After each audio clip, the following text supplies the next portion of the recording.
I'm going to take kind of 2 minutes maybe here to set this up and do an introduction as well. So we're going to transition to our outside invited speaker, Jesse Pines. I'll make an introduction of him, but I really want to set this up a little bit because, he's going to, I'm anticipating he's going to talk a lot about like value-based care, like how do we think about value in healthcare, how do we measure it, incentivize it, pay for it. And I'm hoping that you see a lot of your own work like in that talk and connect so the local stuff that you're doing to the national trends that are going on in this area and feel some pride about the kind of work that you're doing here. So Jesse is probably somebody that you may know. He is the Chief Clinical Innovator at US Acute Care Solutions, which is a large multi-state group practice owned by physicians. He's also had roles in the past in academic emergency medicine departments, and somebody that not just sort of thinks about innovation, but certainly publishes and has a lot of scholarship on that topic as well. So Jesse, please come up, and the floor is yours, and this is Medic, so welcome. Thank you very much. Yeah. Oh, okay, thank you. Here you go. Yeah. Can everyone hear me? Okay.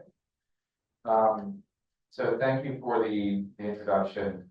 I'm going to be talking about value-based care and the role of emergency physicians as well as emergency departments and in this sort of concept of value-based care, which is when you talk to the average insurer, obviously not Blue Cross of Michigan, which is not the average insurer, and you say the words value-based care and emergency medicine in the same sentence, people sort of look at you a little funny, right? They say, what are you talking about? Our relationship with your group of emergency physicians or your hospital when it comes to emergency care is entirely transactional, right? Basically, it's a negotiation around level 3, 4, and 5 visits, which is basically where we send the bills,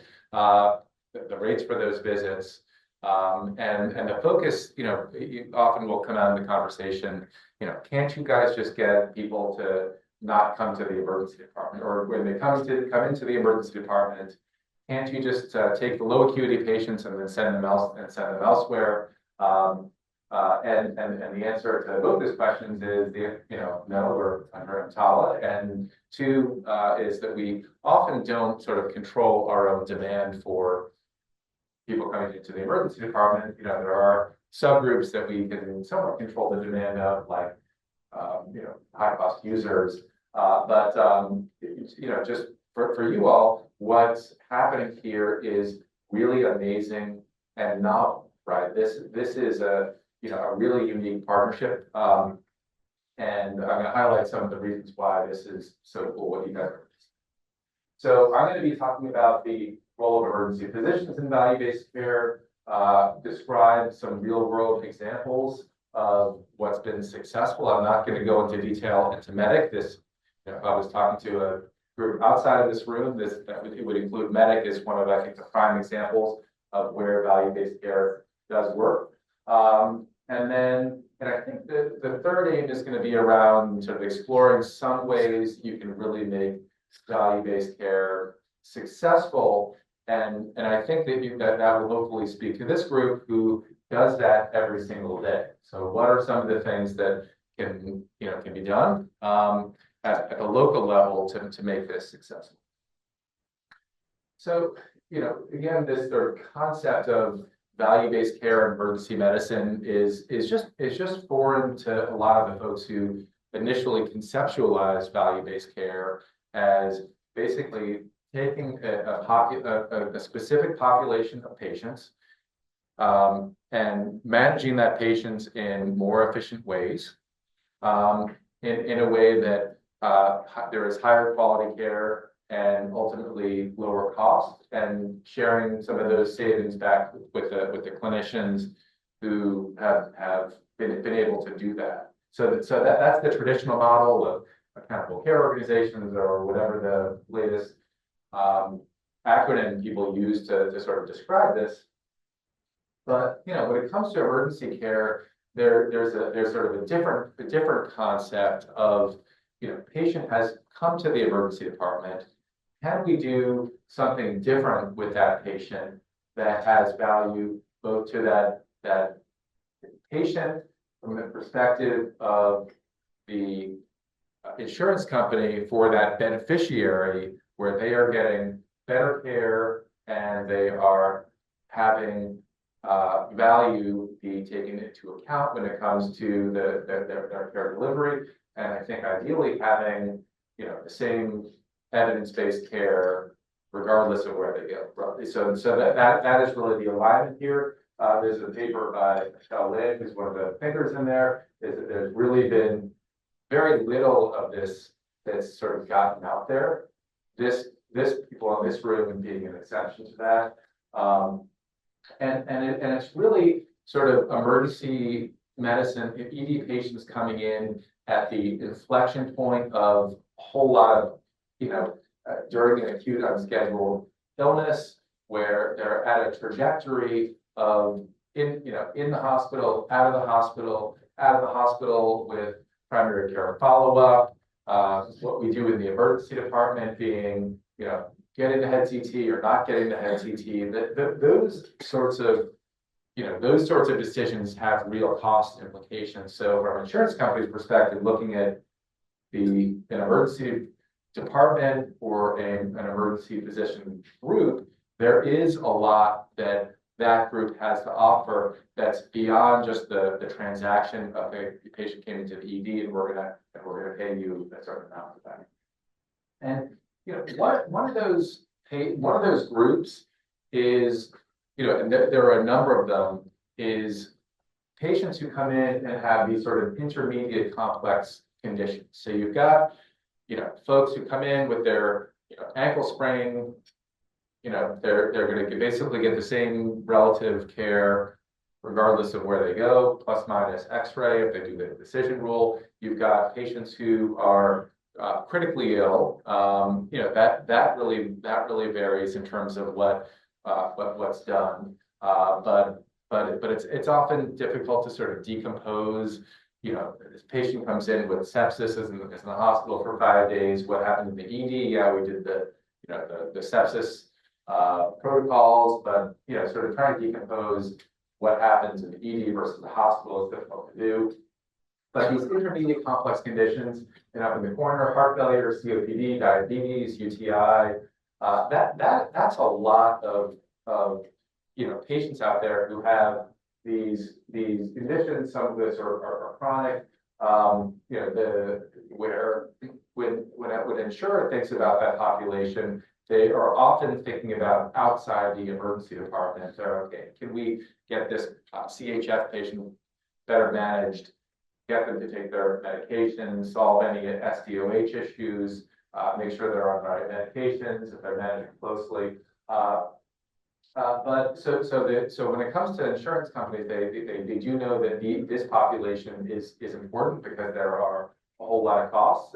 This paper Peter Smolowitz published said that these are some of the conditions that we may want to focus on in the emergency department, because there's a lot of variation and there's a lot of cost in that group. And conceptually, if we were to maybe do things a little differently, we could sort of have a large impact on costs, and that's where the insurance companies, they say, well, that's interesting. I'm thinking when insurance company thinking about managing a diabetic population, it's around medication management, it's around outpatient visits, but not preventing them to come to the emergency department, not necessarily focusing on what happens when they come to the emergency department. Okay, so that's again a sort of one group. So when it comes to sort of how these models get implemented, there are a number of different levels. So this is sort of model on the left and description on the right. So you've got your traditional sort of paper performance, which is where sort of medic sits there, right? So you still get fee-for-service payments. You've got this bonus for meeting certain quality metrics. That's sort of the, your baseline level. You've got gain sharing models. If we can reduce admission rates for this population, can we have, safely do so? Can we have some shared savings? That can go upside and upside only, or upside downside. A lot of clinician groups and hospitals are a little very leery about sort of downside risk because there are a lot of variables out there that you just sort of can't control. And then, but ultimately, it's about getting to capitation. And one of the projects I did, this was about 10 years ago, I worked with a guy named Jeff Sullivan. Jeff is an emergency physician since retired. He was the architect of the Kaiser model back in the 90s. And Kaiser is an integrated health system where this fixed amount of money comes in per member, and he was given the mantle at the time of, okay, we only have a fixed amount of money to take care of this population of patients. How do we design an acute care system that actually works for people? And that I think is sort of the goal, is can we get to a capitated model of hospital and emergency medicine without a lot of the consequences. Maryland has a version of that through hospital level budgets. We're pushing some ideas around capitation of emergency medicine in Maryland. I'll describe that in a moment. But again, I think the goal is that if you change the way that a group is paid, will the group do things differently for the population to make care better and more efficient? And I think that the answer there is that yes. But how do you build the capitated models outside of Kaiser? That's what's on. So again, we're not going to go through all the detail here, but this is sort of a good continuum way to think about it. It's foundational pay for performance models. That's sort of the MIPS, medic kind of thing, pay for performance. And then you've got sort of post-ED interventions. Oh, gee, we are not sort of thinking about just the ED visit, but thinking about what happens afterwards. One of the aha moments I had with Jeff is he said, I said, tell me about your callback programs. He says, he said, every patient who comes in the Kaiser model that when he eventually was developed it, gets a callback. So 100% of the patients get a callback because they want to make sure that patient's okay, because they own all that risk, and it's the right thing to do. And it's the right thing to do for the patient. So we have those models that sort of push that sort of check-in. We've got the gain sharing models, difficult to implement. We'll be talking a little bit about those, and then ultimately sort of your capitation with integrated healthcare system getting a fixed amount of money being the ideal model, but very difficult to implement in a system where you have laws like EMTALA and patients can go anywhere, right? And the model of managed care models and limiting patient movement, we know what happened in the 90s, and those did not work, right? So patients want to be able to go where they want to go. How do you do capitation outside of a system where you've got a captured population? Again, very difficult to do. So then comes how do you actually implement these models? What are the support systems in place? So you need infrastructure, and that depends upon the value-based model. So here is the infrastructure to implement pay for performance in emergency medicine around a limited set of process measures. So you guys have measurement reporting, quality, you've got ideally clinician feedback. And I think clinician feedback is really essential here, because when we look at across our measures, it sort of looks like a bell curve where you've got certain people are doing the measure and certain people are not doing the measure. Depending upon some of these interventions, some of these are really sort of like patient interventions, like you're going to follow up, we're going to track you after your ED visit. And then you need to be able to manage it administratively. So here are all the components. What you need to actually get this done, seen this in this room in a line practice, the culture to be able to do it, clear goals, the data structures to be able to figure this out, and that's where, Blue Cross comes in to give their interest, the dollars to support people to be able to do this, interventions, and then a contract, right? So this is sort of what it takes to be successful. So next I'm going to go through some of what VBC models have worked like in practice. Again, with Medic, I think being the model which is really ideal, where you have a health insurer that is willing to make upfront payments to support all of this, and the 200 people in here to be in a hotel talking about quality improvement around a limited set of measures that are important, certainly important to patients. So again, in order to do this, you need to have a model that works. And again, these are some of the non-medic models that are out there.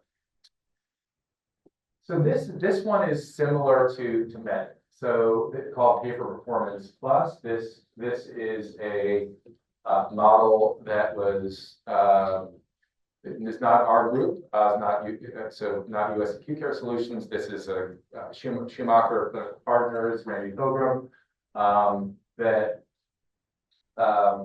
there were agreed on quality measures. So sounds familiar, right? Antibiotic utilization, sepsis, CT utilization. Again, sort of sounds familiar. You guys have different measures here.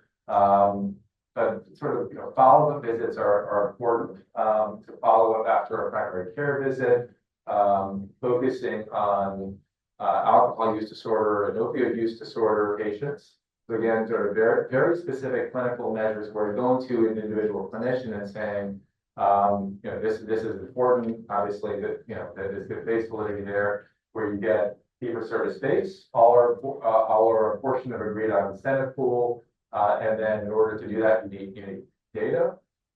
So again, the model is this, clinical care based on agreed on measures, clinical education, quality coding, clinician feedback, which is incredibly important because of full variation, fee-for-service plus. Some of the benefits of I think these sort of process measures are that there's really good base validity for things we can actually change in the emergency department. So there's good, if you tell the, emergency physicians to make sure that people have their naloxone take-home packs, right? That's something that they can actively do. That's something you can monitor. There's good data there. And the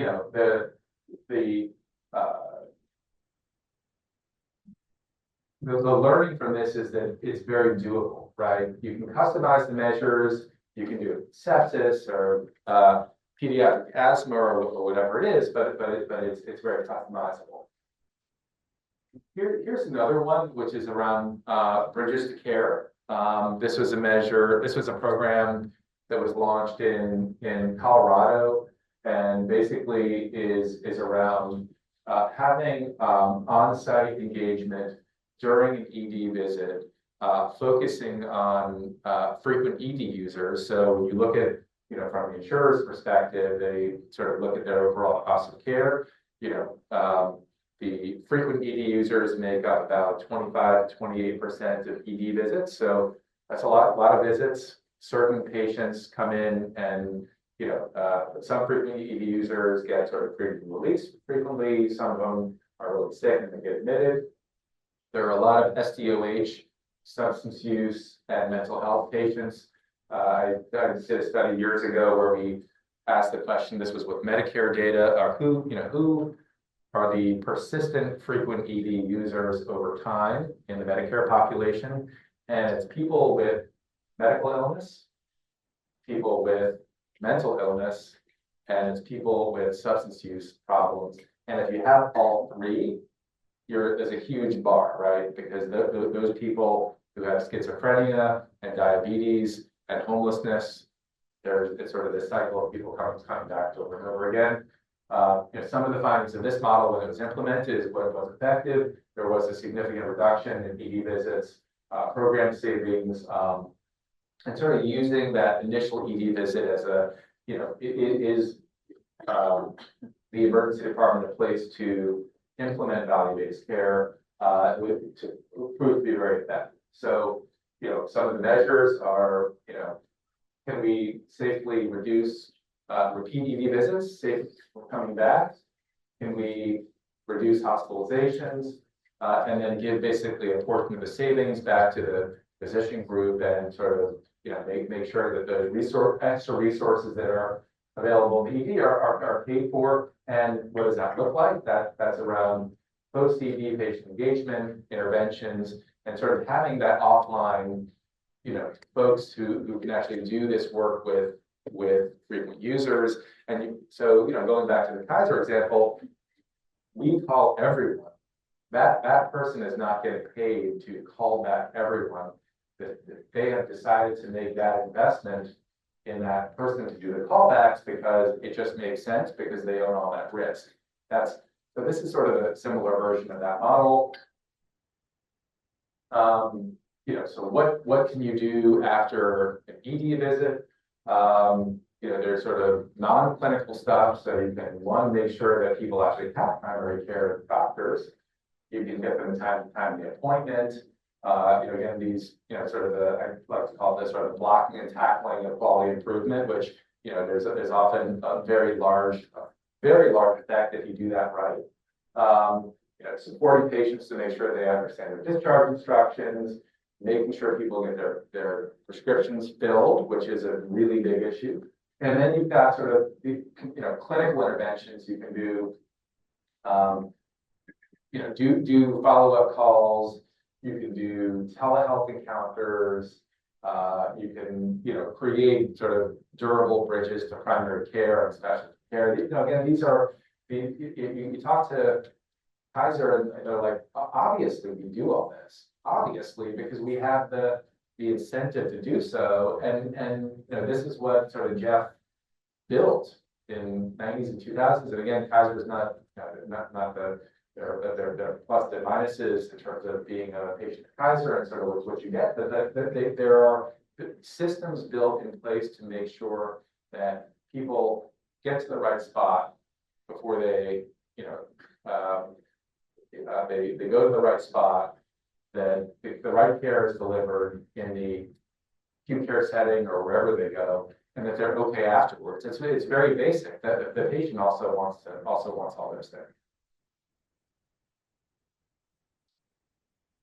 And I think it's important to, again, when it comes to payers, and they're like, well, are you guys the primary care? And the answer is emergency medicine is never going to be primary care. Primary care does prevention and wellness and risk factor modification, all these things that we don't do. Maybe could we do more screening for high-risk diseases and making sure that people, get into primary care. Maybe there's a little more we can do there. But emergency medicine is not primary care. It's around really sort of creating those bridges because people, it's how these inflection points are managed of patients deciding to go to the emergency department. Or deciding to go elsewhere. That's where there's a lot of big difference in dollars. What happens in the emergency department? Again, not a huge amount of variation. And looking at some of the metrics, not a huge amount of dollars that are, potentially attributed to, if you increase your naloxone rate a little bit, if you decrease your chest X-ray a little bit, not a large amount of dollars there, but certainly important for quality improvement. And then where people go afterwards, or whether people get admitted, that's sort of another big place where there are a lot of dollars. So what does that mean? Making sure people are compliant with the treatment plans, filling these short-term access care. But again, this is another area where it sort of hits those inflection points. You guys heard of the awesome model? This is one of the awesome things that ASAP did that never went anywhere, fortunately. So sorry, ASAP. But so awesome is this is back in 2017. The HHS PTAC, the H government loves acronyms, Payment Technical Advisory Committee put out this call for proposals and asked for specialty groups to sort of come up with their ideas around alternative payment models. There were 20 groups that submitted models, one of which was the awesome model from ASAP into that group. A lot of great ideas. Nothing has happened with those models at the CMS level, unfortunately. This being one of them. But it's a good idea, right? So you have, can we actually reduce inpatient observation stays if we do care coordination in the emergency department? Can emergency physicians accept some of the financial risk for what happens after discharge? And can you actually have the resources for appropriate transitions of care? So as an emergency physician, this makes a lot of sense. So it's around that sort of, is this person safe for discharge? Or, if they're not, you admit to the hospital for observation. And then you sort of look at what happens during that 30-day period with some shared savings. Again, this is a model that sort of makes a lot of sense, has unfortunately not moved forward. So next, this is a model that I've worked on for a number of years. This is with the state of Maryland. So I joined USACS as the innovation guy in 2018. One of my first meetings was with this group called the HSCRC, which is government acronym for the Health Services Resource Commission in Maryland that manages the global budget program and other programs for the state of Maryland. So Maryland has been sort of the center of payment reform going back to the 70s, because CMS is in Maryland, is in Baltimore, so there's a local thing there. And so a lot of the sort of big payment reform has happened in the state of Maryland. HSCRC administers that program. So I show up in 2018, have my first meeting, and I basically have the same talk I just gave to you all about how emergency physicians actually are helpful when it comes to value-based care. There is a lot that we can do.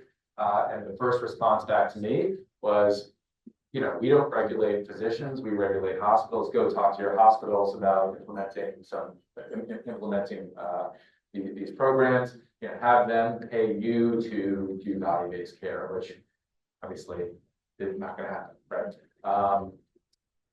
Then I get a call back in 2019 saying, well, actually, there actually is this program called the EQIP program that we're developing, which is a payment model for physicians. And we think a lot of your ideas could actually fit into that. So 2019 happens, we come up with this great model. I think I presented this in approval was like in November of 2019, and it was a great idea.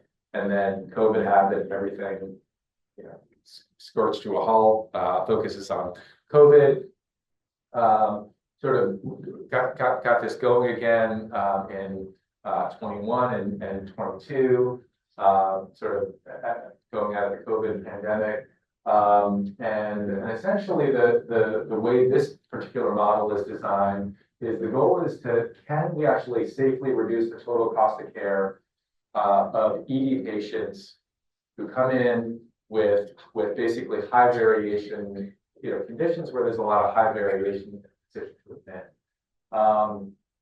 So this was launched in January 23 as a Medicare fee-for-service model, administered by HSCRC, which I think one of the big takeaways of this is that you really have to, quality improvement and it is a very local thing, which makes it very difficult for CMS to do from Baltimore, unless you're in Maryland, because the heterogeneity of what happens in Michigan and what happens in Nevada and Maryland, it's just so different.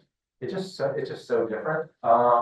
So, these programs actually, I think work better when they happen locally. EQIP is one of many programs, so we sort of designed and implemented PD EQIP. There's also ortho and oncology and neurology and all of their stuff. And the way it works is you start with these Medicare patients with a specific diagnosis, and we came up with this group of 535 ICD-10 diagnoses where the decision to admit varies from doctor to doctor and hospital to hospital. We sort of like shut the door and had a bunch of emergency physicians look at this list and come up with this list. And then Alex was kind enough to help validate that and then externally did that. Thank you, Alex. So basically how it works, you come into the ED, you have one of these diagnoses, chest pain, abdominal pain, syncope, where it can be a coin flip in terms of whether or not you get admitted. We look at 14-day total cost of care. We compared it was compared to a 2019 baseline, which is why this model is actually not working as a shared savings model because of the tag to 2019. So basically we're compared to this 14-day total cost of care in 2019 with an inflation adjustment. That it's been, so for our 2023 data, it looked like our cost actually went up about 20% because 2019 inflation adjusted baseline, it just apples to oranges, like what's happening sort of pre-COVID versus now. This is what's called an advanced alternative payment model, so we do get the APM bonus, which is sort of get whittled down. We did get 3.5% in 2023 based on all of our Medicare fee for service. So that's it is a nice bonus. 2024, it's a little lower. 2025, there'll be some email in December that will tell us what the number is for 2025. But the more interesting thing is like, what did we actually do to impact admission rates? And so we have taken this same model and sort of copied and pasted this with some big insurers, and that's where we've actually had a lot more of the success is saying, okay, looking at these high variation decisions to admit by implementing clinical protocols, controlling variation, blocking and tackling, doing quality improvement, can you actually control some of that variation? And here are some of the examples over here. So this is what our dashboard looks like. This is an individual site. So each of those bars on there, that's the clinician, and that's their admission rate for these high variation conditions at a particular site.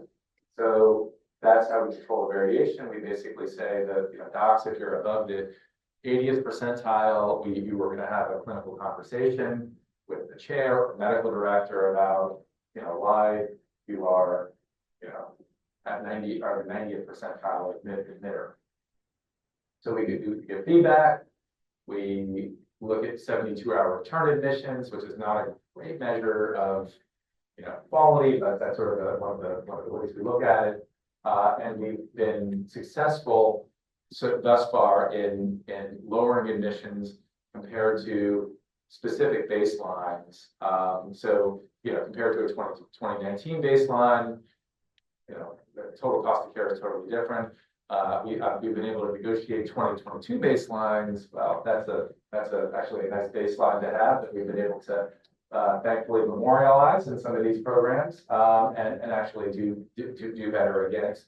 But again, it's sort of the blocking and tackling. These are all our provide programs.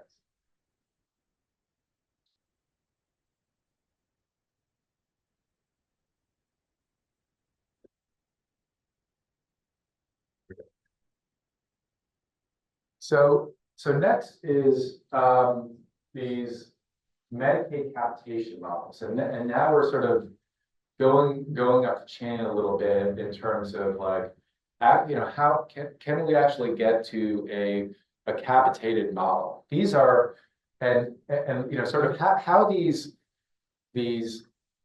programs originate it's actually it's usually an interesting story in terms of how these programs originate, right? So, I'd love to hear how Medic initiated. It was probably a conversation between, Keith and or another leader and someone who was open to having a program at an insurer. So you've got, someone who has a lot of openness and openness sort of go together and you sort of create a program.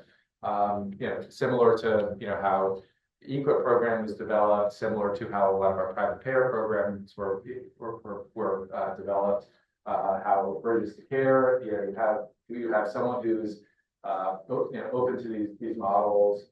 Very similar thing happened in Oregon. So basically through what they did is they added a navigator in the emergency department. They assisted high utilizers with access to care. There was basically a flat amount that's paid, as well as a per patient in the CCO, this coordinated care organization, with basically a shared savings of potentially up to 13%. This was a sort of a unique environment. Again, could this happen in Michigan or could this happen in Maryland? Oregon, for whatever reason, they're able to do it, right? Oregon has the right set of people that they could do this. If you have a highly engaged group, you had favorable Medicare rates to start, and some of the lessons that it was actually nice for the group to know what their revenue is going to be, because if you know what the revenue is going to be, you can predict that, and also you have some potential upside reward for getting these patients to primary care where it's appropriate to do so. So again, for the group, you've got these more predictable collections. You've got your favorable rate, right? Because when it comes to the group work, negotiating with the insurer, ultimately what sort of makes or breaks that relationship is what you pay us for 3, 4s, and 5s. So if we have a good relationship, maybe that's a little better, or we're doing things that are sort of can benefit the patients and maybe impact some of this downstream care. That's good, and it sort of creates this close partnership, and again, the importance of sort of moving the relationship between physician groups and hospitals and insurance companies beyond this transactional relationship is so important. We're the Blue Cross of Michigan people here somewhere in the room back there, right? So this is the goal here, right? It's sort of moving the relationship from being just purely transactional to something that actually matters to patients, right? Okay, last model is around, this is sort of, I have a lot of my sort of high risk models that I'm thinking about, and here's one of them.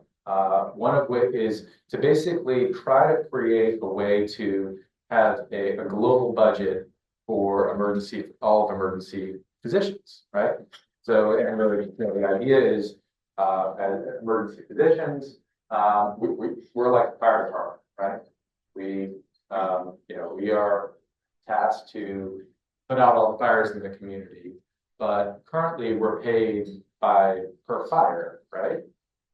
So if we move to a situation where we're getting paid like the fire department, where you just pay us a fixed amount of money that is sort of favorable to what we were getting before, and actually pay us to prevent fires, then we're like the fire department. And that's what this is about. This is a proposal to the Maryland HSCRC around a global budget for all of emergency services paid to a physician group, with some potential bonuses for doing good things, right?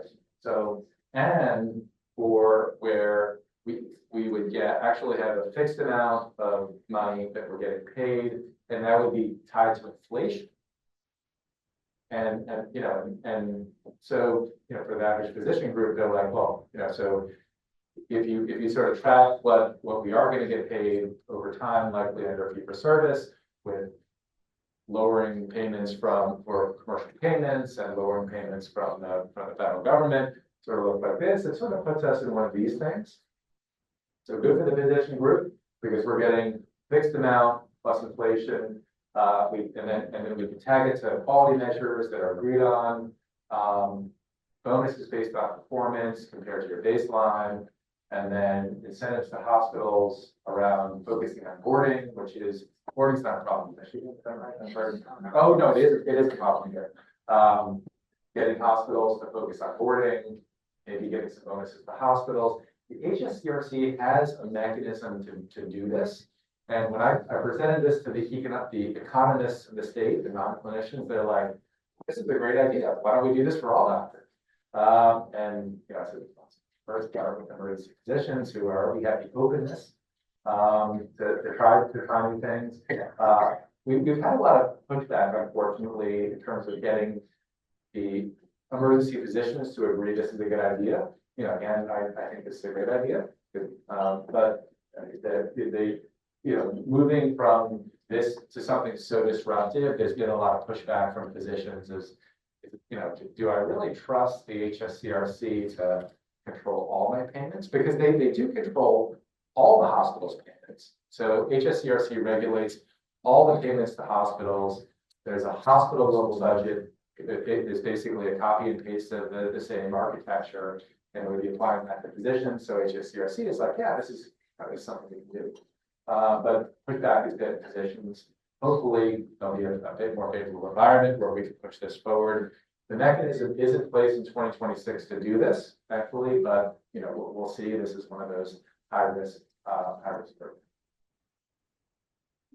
So we're going to pivot a little bit and talk about what it actually takes to do this, and that's what the people in this room are about. So I had this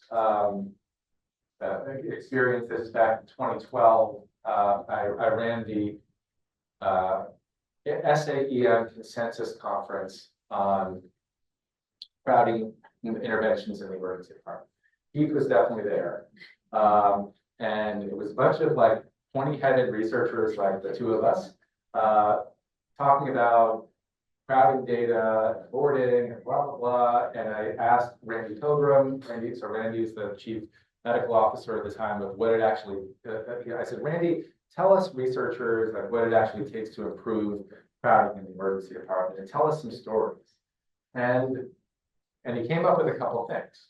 So, and it was actual stories. It was having the right leadership structure in place, because these were all stories about like, Dr. Jones at Hospital X just got his MBA and showed up at the hospital, and the hospital people liked him, and Beverly, who was the chief nursing officer, also liked Dr. Jones, and they did all these things, and it dramatically reduced left without being seen from 6% to 1%, and it was durable because they had the data in place to sort of look at things over time. And Dr. Jones spent 80 hours a week on his clinical shifts, and made it his everything. That was all what he was all about. And so it was all these things that actually the blocking and tackling of quality improvement are around people, it's around data, it's around having the right measurements, it's around behavior change, because Dr. Jones was there on the night shift when they didn't want to implement the protocol. He was like, you guys know, we're doing things differently. We're bringing patients right back, as opposed to letting people sit in the waiting room for a long time. Even if there is open space, they're going to come right back today. That's what it was about. And managing all these stakeholder relationships. It was people, again, with the openness to be able to have these conversations, people who had a lot of goals. So what is it? It takes that owner. You need a local owner, and I'm sure there's a lot of local owners here. You need an administrator to actually figure it out, IT analysts. You need clinical protocols that actually make sense, that if you show the clinician, they're like, I can do that. You need leadership. You need The care coordination stuff is harder because, you know, you need someone sort of offline to do stuff. You know, not during the clinical shift. It can't be the person during the clinical shift that was doing the extra work. I learned that during the COVID pandemic when we tried to layer in telehealth on our EDs, and we said, you know, can't you just take a couple telehealth calls in the middle of the night? The answer was no. You need offline stuff. You need to develop the alternative payment model with the payer, and you need good communication with the hospital. And these are the pieces of what it actually takes. Data is so important. It is so important to get it right. Because if you get it wrong the first time and push bad clinical data to doctors, they will never trust you again, or to nurses, or to anyone. So you've got to have clearly defined data requirements. You know, you've got to be able to, you know, and this is where I think we're moving into a really interesting you know, next phase of what all this looks like. So we commonly do data with look at structured data. You know, patient came in with this age, they had a cough, did they get a chest X-ray? All sort of yes, no things. But then there's like a big gold mine of like unstructured data in there that we really haven't like mined that yet. AI can't do that. That I think is going to be the next generation of this. We've got, you know, these sort of, historically it's been like these limited sources of data like claims. Was there the CPT code? Yeah, I know the age. Yeah, I know the diagnosis. Did that happen? It's just a very limited way of looking at things. We're sort of moving into, if you're using EHR data, looking at data. Was this a minor head injury? Was this a moderate risk? You know, leveraging that data. You know, having automated data ideally. At USACS, we have a lot of dashboards, lots of dashboards that are highly vetted before they get to the clinicians. Because if we mess it up, then they'll never trust us again, right? And you know, and they have to basically, you know, you can't feed the wrong data back to patients, especially to clinicians, because if you know, if you do that, you know, we've had a couple of examples where they just didn't believe us that, you know, that the data was real. We launched a program around opioid prescribing in the emergency department, where the doctors just did not believe that we could see what they were prescribing. We could.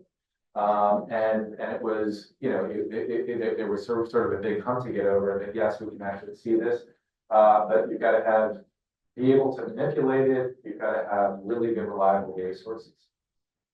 So some of these other things that maybe you guys are not looking at here, things that you could do are admission rates for chest pain. So that's one of the ACET measures, and sort of the, you know, again, when you sort of think about the type of metrics that actually work, it's those where the clinician looks at it and it sort of meets the sniff test. Like, okay, tell me to reduce my admission rates for chest pain. How?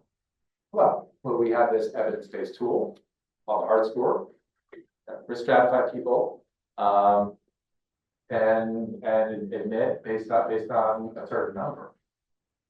Imaging rates have been harder, so we've struggled a little bit with this because some people, you know, when it comes to admission rates for chest pain, yeah, I mean, if you're admitting you're 100% higher than the average for chest pain, you're probably doing something a little bit different. CT imaging is a little bit harder because people work in different parts of the department. Oh, I'm the trauma guy, and trauma gets 12 CTs or whatever per patient. So you know, so it's tough to, you know, it's been tough to do that. You know, where we've been able to successfully do that is sort of comparing clinicians within a department, and with the assumption that having enough observations per clinician, it'll sort of even out. Even though the pushback from clinicians, well, I always work a night shift, and that night shift patients are just different, right? But again, you know, some of these measures have limitations. CT has been a little bit harder, and especially when it comes to value-based care, because if you look historically at what happens to CT rates, like back in the 90s, it sort of goes like this. So if you're trying to do a value-based model around CTs, you're trying to it continues to go up year after year, sort of despite what we do, and trying to like make it level off or make it go down. Very, very hard to do.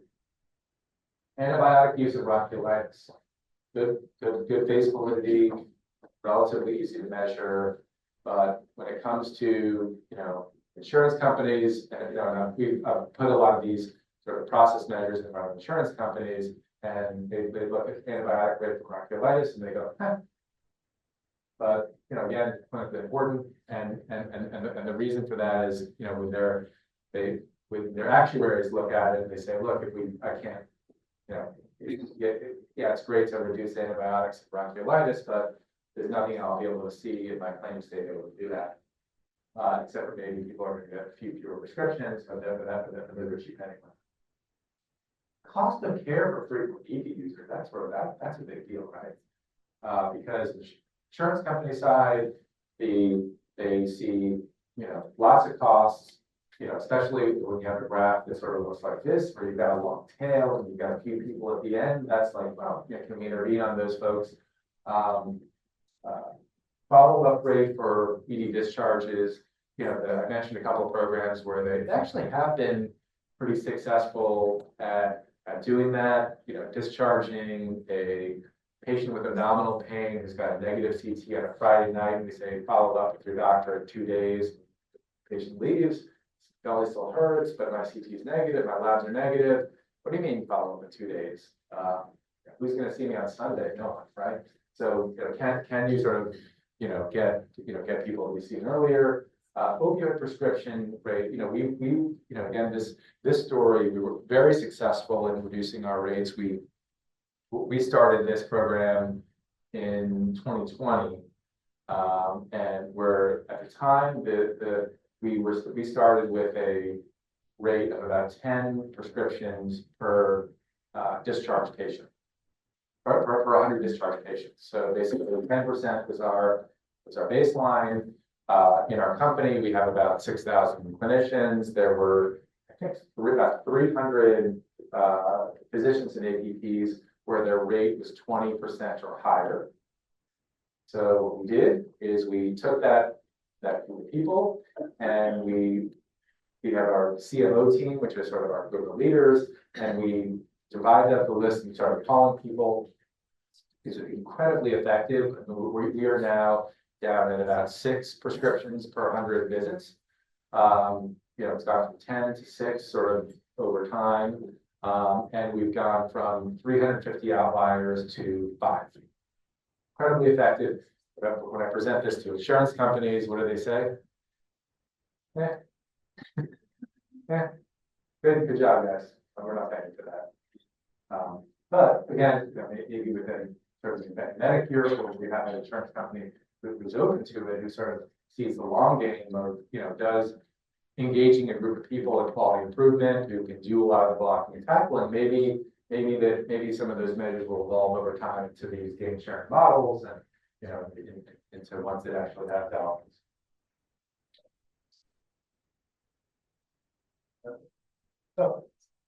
So baseline periods. This is really important. So we got burned on this with EQUIP.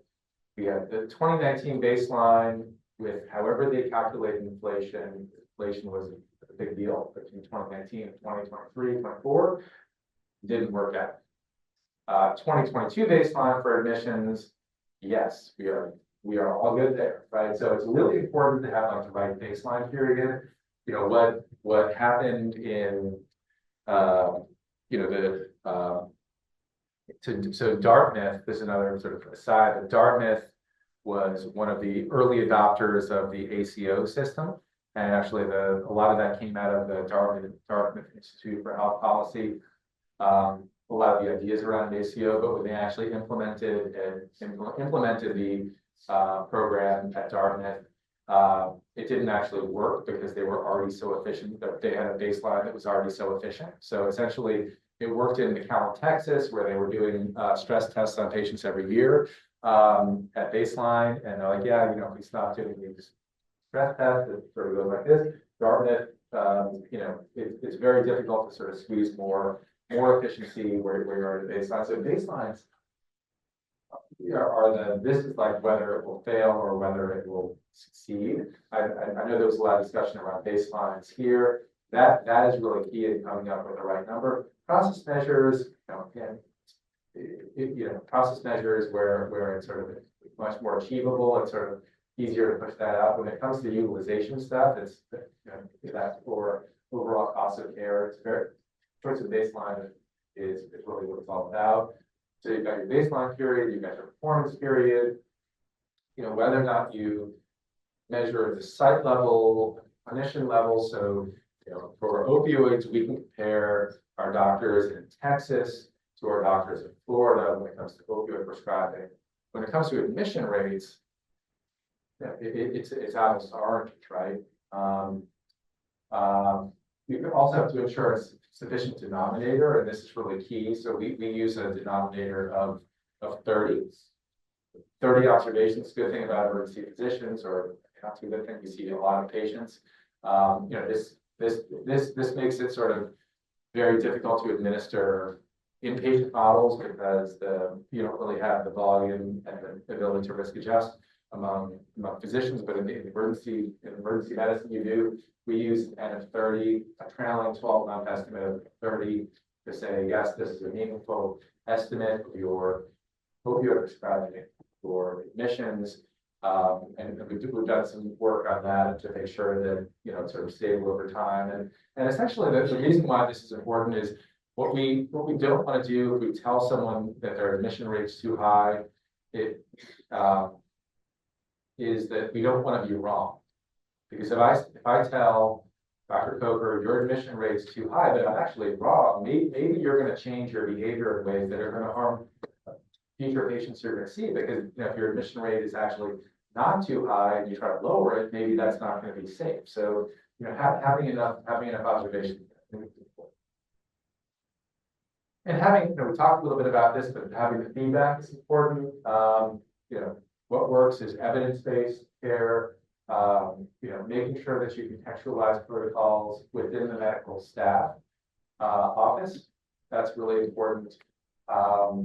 Making sure that you educate clinicians and then make sure they're not focusing on too much stuff. If you tell them to do 10 things, they're going to do 0 things. If you tell them to do 1 thing, maybe we'll go do that 1 thing. Getting feedback regularly. We talked about data correctness. Making it clear what the intended behavior change is. So we want you to use HeartScore for risk stratification, chest pain patients. What the goal is, how to change, why to change, and make sure there's communication. So this is again, this is the blocking and tackling of what everyone in this room does. So, you know, pat yourself on the back. This is really what it's all about. The ability to actually do this stuff effectively. Not all EDs can do this, and not all EDs have the resources to be able to do it or care to do so. So again, this is my last slide here. I do want to leave time for some questions, but you know, in order to make this work, it's really about alignment. And you know, the hard thing about historical value-based models is there's been sort of this lack of alignment with emergency medicine. Now, you know, with groups like Medic and some of these other examples that have worked, and this is, you know, this is really, I think, just sort of the tip of the pinhead in terms of like these models and having Medic and having these value-based care models are not what the average ED does. The average ED in this country still does fee-for-service emergency medicine, where the negotiation is transactional between the group and the insurer, or the hospital and the insurer, based on market leverage and whatever relationships. But you know, you can't do this, and it's really about managing the clinicians, making sure you're aligned with the clinicians, making sure you're aligned with the hospital and actually have those resources. Because from the hospital's perspective, they're like, but I'm focused on neurosurgery or I'm focused on transplant. And what do you mean the emergency department is going on? You've got to have the right leadership in place, and having the right people in place, and having those people be people who have good social skills and can get along with others is incredibly important, especially emergency medicine, because we have so many different linkages with other groups. Making sure the payer's involved, so our Blue Cross person making sure the payer is engaged, because I've pitched this a dozen times, and a lot of payers are like, yeah, that's a good idea, and then nothing happens. You really do need an engaged payer, and there is a tremendous value to the payer to really execute this properly. And then you also do need sort of group leadership and the group to be able to, you do need a leader in the emergency physician group to really say that this is important. Here's the one thing that we're working on this quarter, and make it happen. So what do you do next? Keep on working with Medic. There are these government programs out there I think we can look at. 5 years from now, are there going to be more programs for emergency medicine? Hopefully. But I think the key is to develop, partnerships like this with insurers that, can really benefit ED patients, and ultimately, we can deliver a better evidence-based approach. So thank you very much.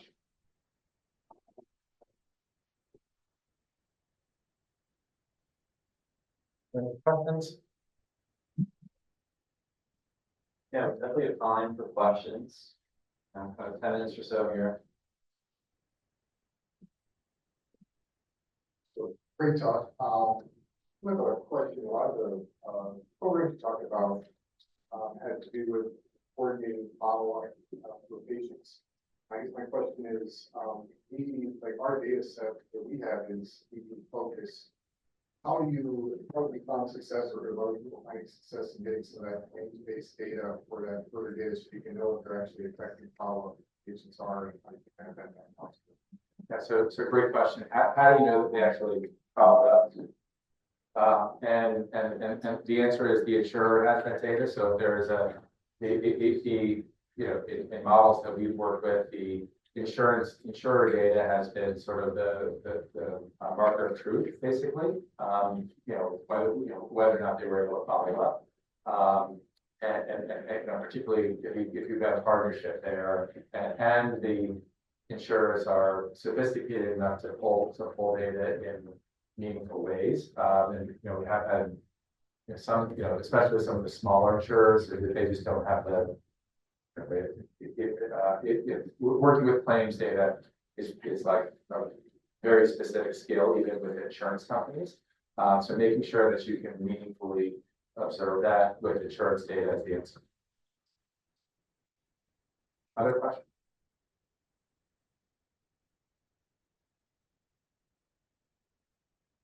I have a question, Betsy.